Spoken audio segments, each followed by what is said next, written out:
অনেক বছর আগে এক ছোট্ট শহরে একজন দরিদ্র কাঠুরে বাস করত। প্রতিদিন সে বনে গিয়ে কাঠ কেটে বাজারে বিক্রি করে তার পরিবার চালাতো। একদিন সে নদীর পাশে একটি গাছ কাটছিল। হঠাৎ তার কুঠার হাত থেকে ফসকে নদীর গভীরে পড়ে গেল। কাঠুরে খুব দুঃখ পেল, কারণ সেই কুঠারই ছিল তার একমাত্র কাজের উপায়। সে নদীর ধারে বসে কাঁদতে লাগলো। তখন হঠাৎ একটি জলপরী তার সামনে উপস্থিত হলো এবং জিজ্ঞেস করলো সে কেন কাঁদছে। কাঠুরে সব ঘটনা খুলে বলল।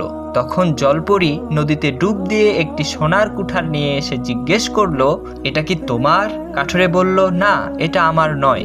এরপর জলপরী আবার ডুব দিয়ে একটি রূপার কুঠার নিয়ে এলেন। কাঠুরে আবার বলল, না, এটাও আমার নয়। শেষে জলপরী তার পুরনো লোহার কুঠারিটি নিয়ে এলেন। কাঠুরে খুশি হয়ে বলল, হ্যাঁ, এটাই আমার। কাঠুরের সততা দেখে জলপরী খুব খুশি হলেন। তাই তিনি তাকে পুরস্কার হিসেবে সোনা, রূপা এবং তার নিজের কুঠার সবই দিয়ে দিলেন। এই গল্প আমাদের শেখায় সততা সবসময় পুরস্কৃত হয়।